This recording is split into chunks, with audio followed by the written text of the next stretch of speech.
After learning much of this yet to be known to the mortal world, power of song from the goddess Memoria, you find Azimuth patiently waiting for you, watching you expectantly. That is where we continue.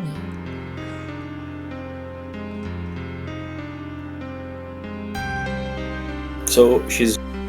Oh, no. Wait. What? Whenever I use the push to talk, I actually just type a lot of ones in the document. Nice. Okay, so I guess she's waiting for something?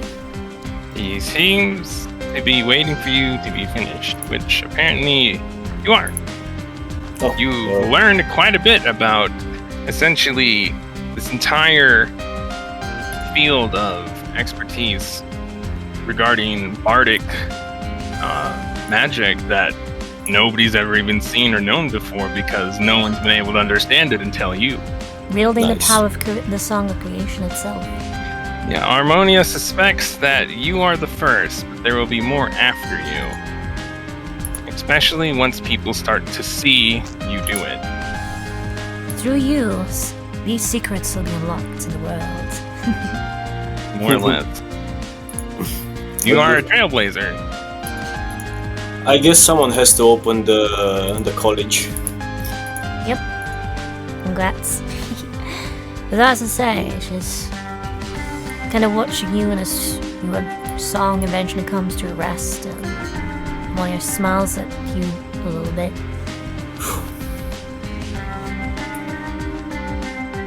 Very well. Though, he then looks to Azimuth. I do believe she has a word for you. Oh, of course. What is it?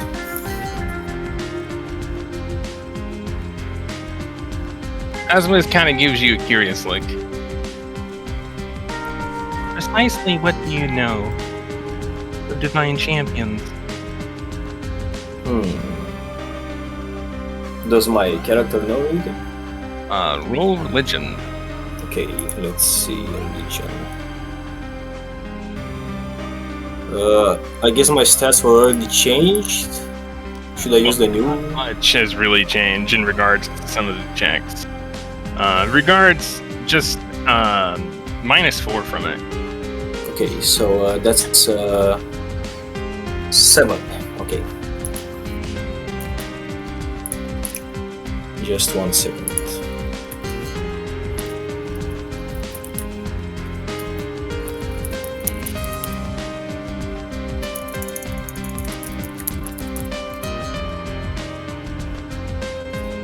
You don't know a lot about it, but what you have heard is that there are times where the gods want to influence some degree of affair or something they want done enough where they take upon mortals to champion their will, both figuratively and literally. They will essentially imbue them with a small measure of their divine power, which makes them several magnitudes more powerful than even some of the greatest history or some of the greatest heroes in mortal history. However, there's an implication there. Because divine champions throughout history have only really appeared in times of great strife or calamity. So generally, when divine champions walk the earth, serious business is going down. For good Like or behind ill. the scenes. And the fact that she brought it up, it's just kind of like a red flag, as in like, oh no, what's going on in the world right now? Yep. What's going on beyond the sands that I don't know about? Oh no, what are the other people doing?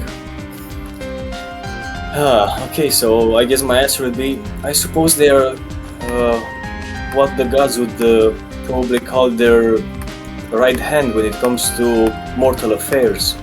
But why brought this up? Why would you bring this up at a time like this? Is there something that that look in your face that you understand the implications of it? And it is as you assume, that there are a great deal of matters in our world presently that require the attention of a degree that we cannot do within our standard operating. So therefore, we have divine champions doing so for us. I cannot quite get into these matters just yet, but know that there is a reason why I bring it up. I see. If you feel like talking about this another time, just let me know. I'll be happy to hear. He raises the finger. Let me grab this. Oop. I shall now explain.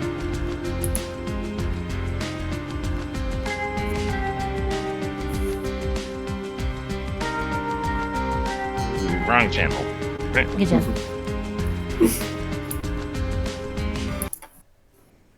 Grab you.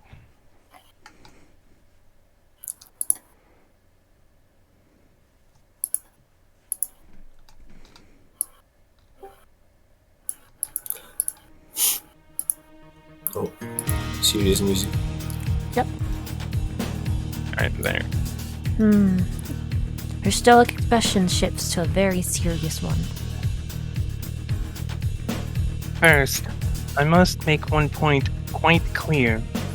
The subject of naming a champion is a very serious matter. For a higher being to merely speak on it in detail to a mortal implies a great deal of trust in that individual. It is a critical detail of note, because trust is the single greatest, most important aspect between a higher being and their divine champion. Trust that the champion will carry out their will dutifully to the best of their mortal coil's ability. Trust that the higher being will not mislead or exploit the champion's faith in them, or their ignorance in higher matters that even they, as champions, are not privileged to. For a champion carries within them a portion of the higher being's essence, granting them power and ability relevant to the higher being's domain. However, in exchange for this, it requires the absolute allegiance of the champion to the higher being's will, and directly disobeying their will can lead to harsh punishment, depending on the circumstances.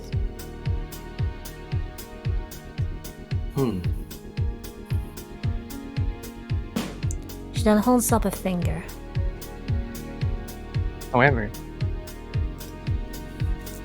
the champion can willingly nullify the bond with the higher being at any time, and for any reason that they see fit to do so.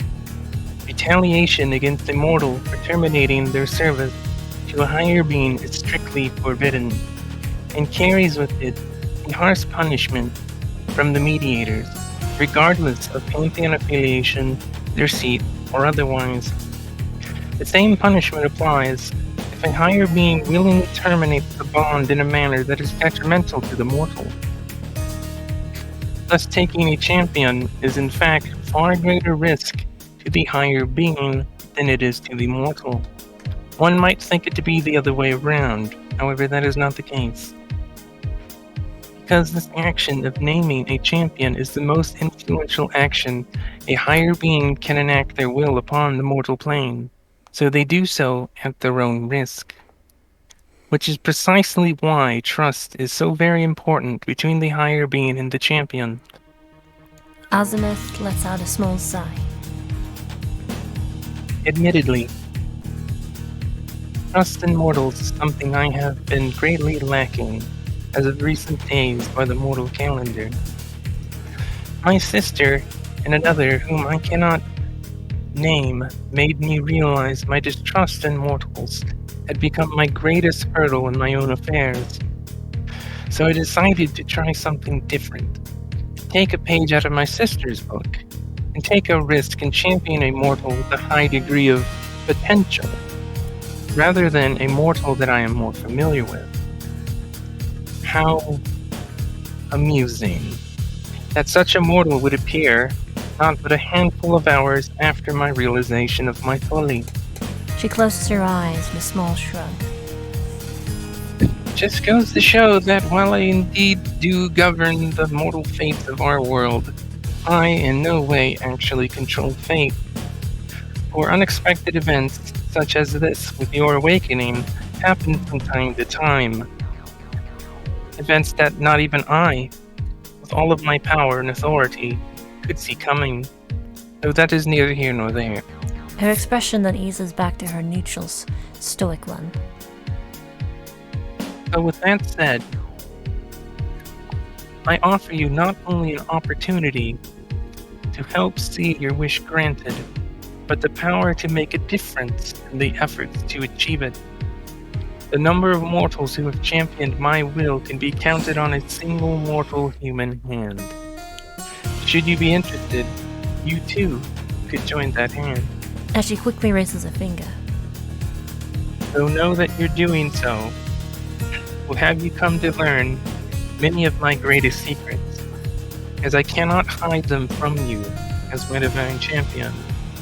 There will be many things that you will learn of me, now and in the near future, that you absolutely cannot speak of to other mortals or even higher beings, especially not my sister, at least not until it's safe to do so.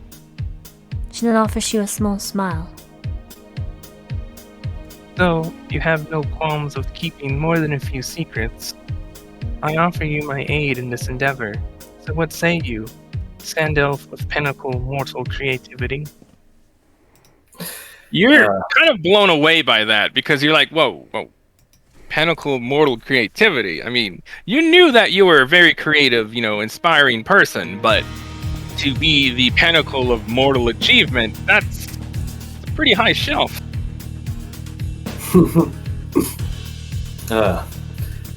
Yeah, I guess Tariq smiles at this proposition and kind of scratches his head before giving an answer.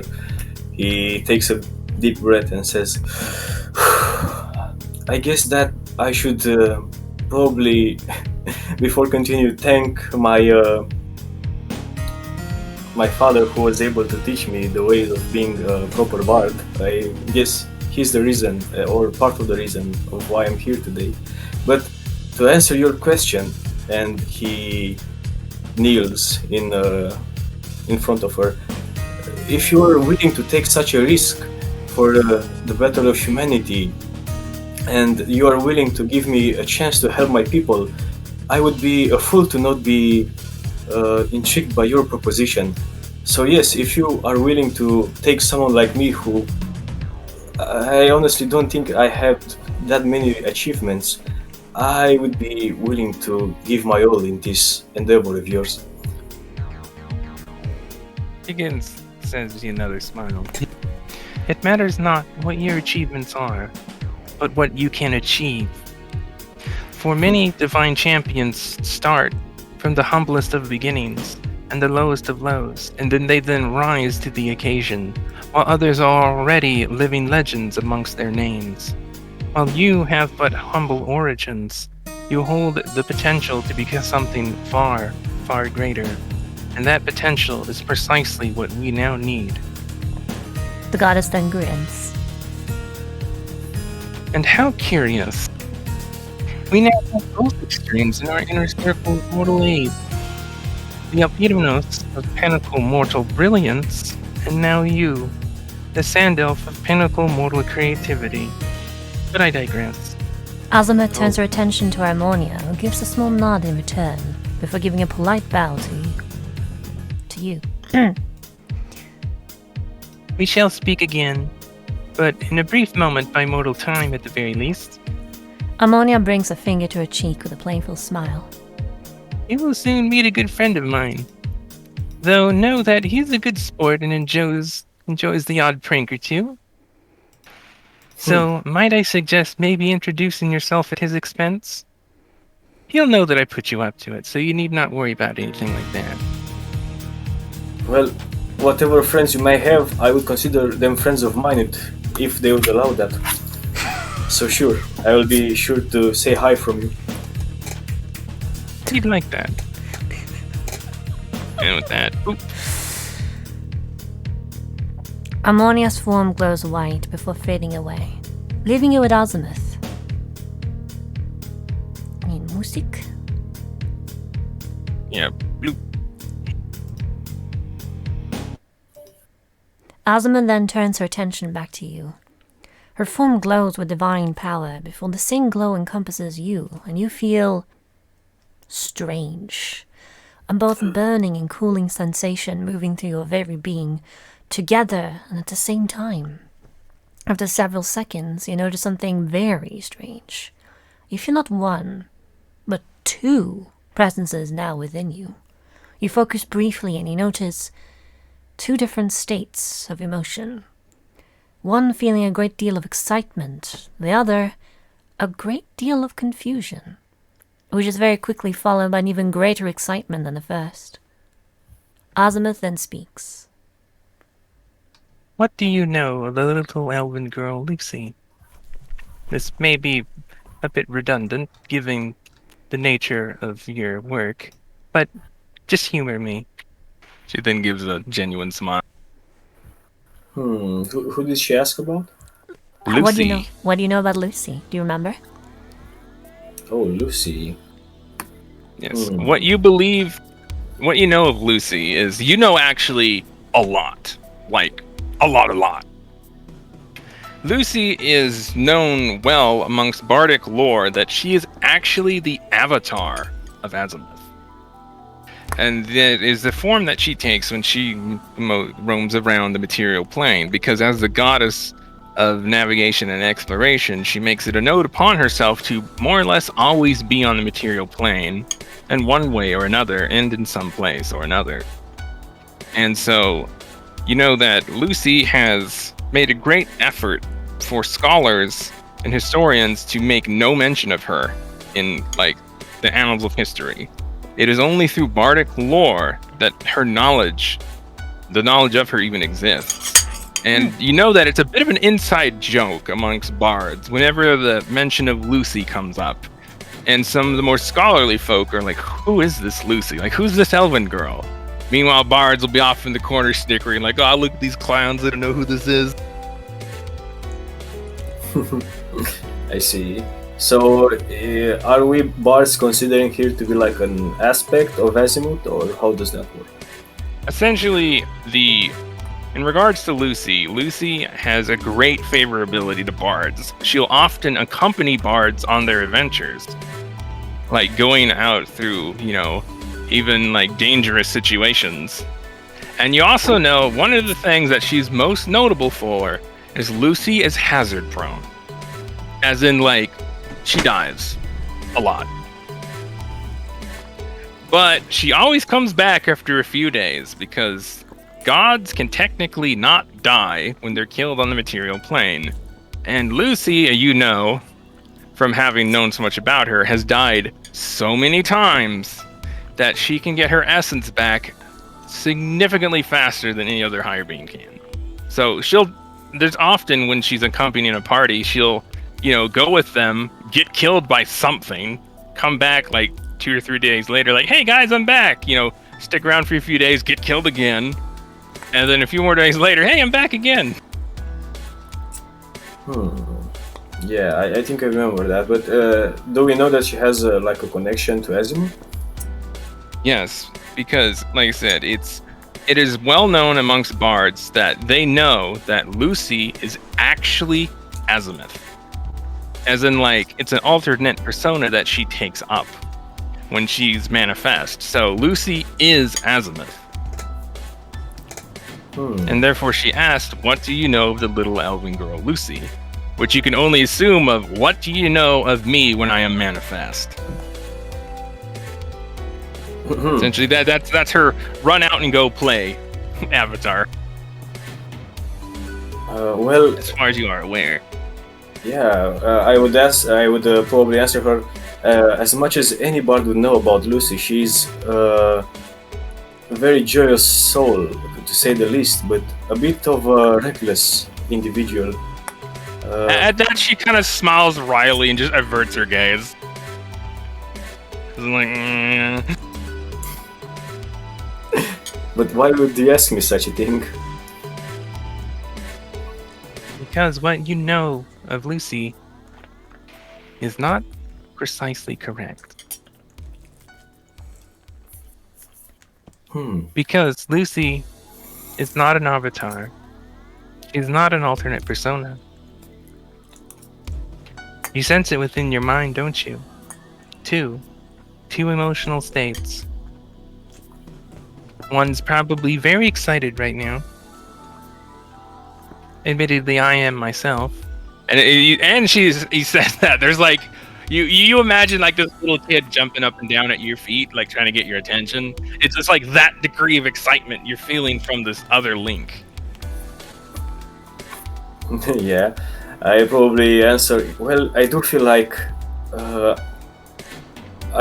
back when I was just a mere child, and the holidays would start, and I would wait for my gifts. It's honestly, I haven't really felt that kind of sensation in a long while. Yes, Lucy is like that. Because I imagine she's excited to speak to you, but she knows that, well, we have business first to attend. Because the truth is, there are two beings within my spark. This is not normal. Normally, you'd only sense the emotions of one higher being, not two. Lucy was born on accident when I was creating my body back when the Great Divide formed, because I had taken the opportunity to make a body of aether, which is something that normally higher beings cannot have. And it was a very risky thing for me to do. I very nearly destroyed myself. However, it is something that I needed to do because now no other higher beings can track my movement. They cannot see what I do within the Chronicle. And that allows me to fulfill my role that my sister has given me, which is to... She kind of shrugs. To break the rules, essentially, and do what I'm not supposed to do. Because my sister, she cannot. And I know not how it happened, but during this process, within my spark, another consciousness was born. It was quite alarming, because it's not something that should happen, but it did. However, there are not two different beings in my spark, but two of the same. There are two azimuths.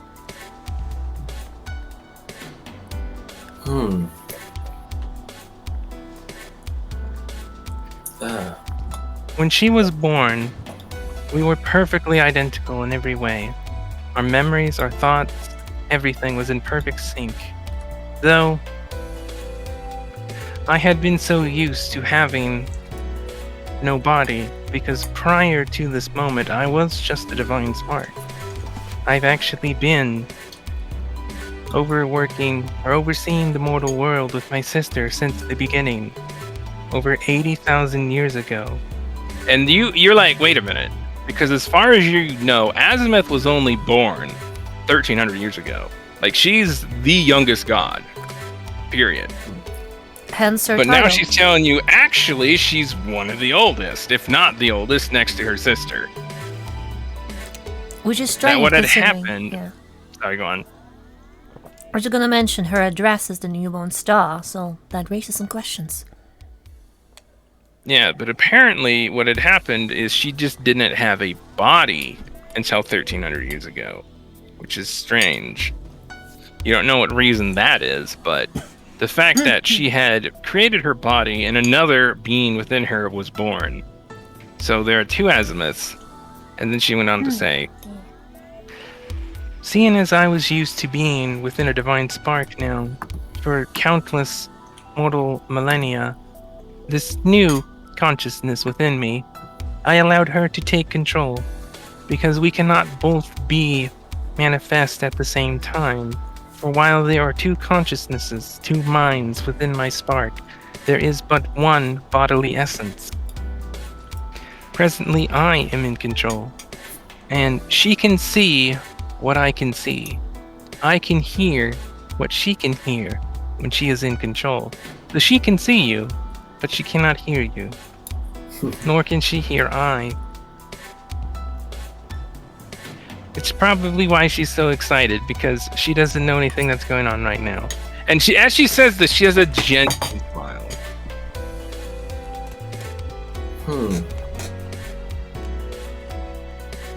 I see. This is quite new information, I would say, for anyone who would hear about it. Yes, there are only but a small handful of mortals who are aware of this. But as far as who Lucy is, she used to be me, so to speak. But since I had been used to being a spark, I allowed her to run about on the material plane. Although, as she put it, there came to be a point where she began to change. Her personality began to change. So much aspect of her began to change. She made it was to the point where she believed that she was no longer Azimuth, but that she had become something else.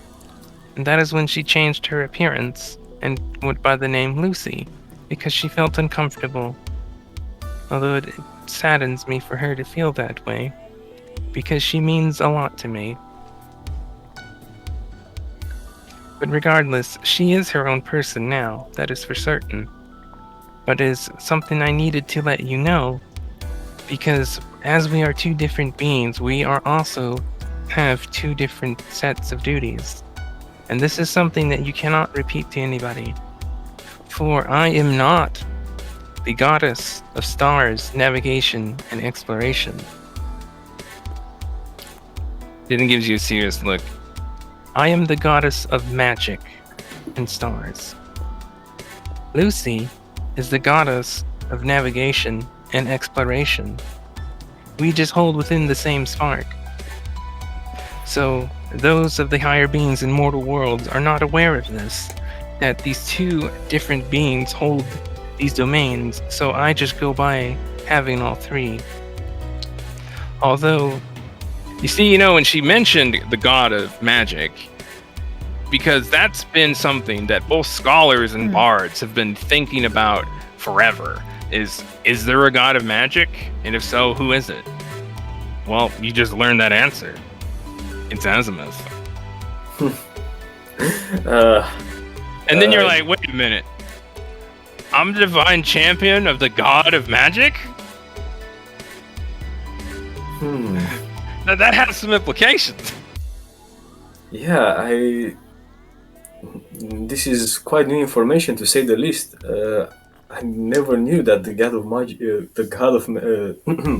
I'm sorry, the goddess of magic could also be you. Yes, admittedly, myself and my sister were hiding amongst the other higher beings to essentially conceal our identity to hide us from external threats. Although with recent events, that is no longer possible. So therefore, I and she have come out into the open. However, this particular bit of information is not something to be shared just yet.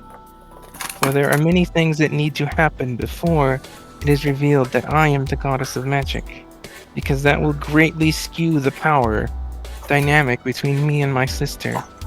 For presently, there is an effort being made for my sister to be introduced into the world. For they believe Onyxlisi to be the Dream Warden, though as you have learned, she is in fact the Chronicler. Well, know that our world has no overgod. Within our world, beyond it, within the stars, there is a crystal sphere which encompasses all the space. There are many of these without in the multiverse. It is a complex theorem for mortals to grasp at first, but know that each one of these have a greater being, a god of gods, that overrun it or oversee it, and they make sure that the worlds within it are in working order. Well, our world does not have one. For Diotethys is the only world within our crystal sphere, which is, suffice to say, unusual. But that is because, as the mythos says, the great mothers slain one another when they came at odds of how to go about the transient beings of our world. And that is when they created my sister. And it is she who managed to put the world back together. And I felt so unfortunate because I could not aid her in this time, for she had created me, but I could assist in no way, for I was too weak.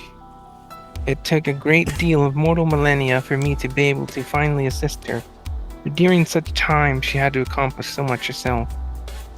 You will speak to her before long, and I imagine she will tell you much of these things. Though know that it is because of this that we hide, because we need her to ascend to this level before anyone knows that I am the god of magic. For if that is the case, mortal worship of me will, to borrow a phrase from you, mortals, explode. With that, she gives a small grin. And that would be counterintuitive to the goal that we have in mind. So until such a time, the mortal world and the higher beings cannot know that I am the goddess of magic. That is something for you to know, and a very small handful of others. Yeah, Tari could just grin and say, "Do not worry, my lady. If anything, a good bard can hold the secret for a very long time. Suffice to say, no one will hear from me about this information." Yes. I'm very glad when I saw how much potential you were, to see how genuine and honest you were as well, and how well you did keep your word. So that gives me a great deal of ease knowing that I can trust you with these things. Although there is much to do and much to discuss, but those matters can wait for now, for you need to meet the others to really understand more matters that I will speak on you of, once you are more familiar with the situation. So we will speak again alone in those regards. But first, I should warn you in regards to what we will be encountering. For as soon as we return to where the man I spoke of is, you will find that they are currently engaged in a spar with another higher being, Summit, the god of mountains and earthquakes. You're like, wait, they're fighting a god? Yeah, do I know like some stuff about this particular god? Yes, Summit is one of the more well-known gods. He is the god of mountains and earthquakes. And what makes him more well-known amongst bards, particularly, is that he has a penchant for music. He likes new music, stuff that's, ahead of its time. So he actually appears before bards quite frequently, and you've heard rumors that he appears with Harmonia, although very few people ever see Harmonia, but he insists that she's there too, but nobody sees her, so there's a lot of skepticism if that's true or not. But based off of what Harmonia just said to you, and how, well, for lack of a better word, generic Harmonia's appearance is, it'd be quite easy for people to simply not believe that Harmonia is with them, yet she's probably standing right next to him. Because unlike Harmonia, he makes no effort to hide who he is. So you actually know quite a bit about this god. And one of the most interesting things about this god is just how down to earth, pardon the pun, and easygoing he is. Like, he's the kind of being that anybody can just walk up to, strike a conversation, and just be like, huh, I'm talking with a god as if it were just some random guy. I see.